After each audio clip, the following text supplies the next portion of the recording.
ठाणे महानगरपालिका निवडणुकीच्या पार्श्वभूमीवर ठाणे नगर पोलिसांचा भव्य रूट मार्च। ठाणे महानगरपालिका निवडणूक 2025च्या पार्श्वभूमीवर संपूर्ण शहरात राजकीय हालचालींना वेग आला असून कायदा व सुव्यवस्था अबाधित राखण्यासाठी पोलीस प्रशासन सज्ज झाले आहे। या अनुषंगाने नागरिकांमध्ये सुरक्षिततेची भावना निर्माण करण्यासाठी ठाणे नगर पोलीस ठाणे हद्दीत गुरुवारी भव्य रूट मार्चचे आयोजन करण्यात आले। ठाणे पोलीस आयुक्त आशुतोष डुमरे यांच्या आदेशाने रूट मार्चची सुरुवात गुरुवारी सायंकाळी 4:45 ठाणे नगर पोलीस ठाण्यापासून झाली।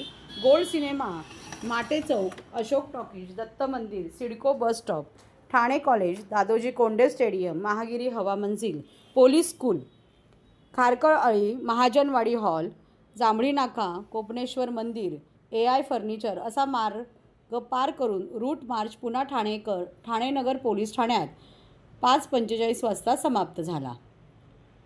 हा रूट मार्चमध्ये नौपाडा विभागाचे सहाय्यक पोलीस आयुक्त संभाजी जाधव, वरिष्ठ पोलीस निरीक्षक भारत चौधरी, पोलीस निरीक्षक प्रताप भोसले, पोलीस निरीक्षक द्वारका डोके यांच्यासह RCP प्लाटूनचे 1+10, SRPF प्लाटूनचे 1+15 अंमलदार तसेच ठाणे नगर पोलीस ठाण्याचे 8 अधिकारी व 40 अंमलदार सहभागी झाले होते। एकूण 10 अधिकारी व 75 अंमलदार या रूट मार्चमध्ये उपस्थित होते। रूट मार्च दरम्यान नागरिकांना आदर्श आचारसंहिता, निवडणूक काळातील नियम तसेच कायदा व सुव्यवस्थेबाबत माहिती देण्यात आली।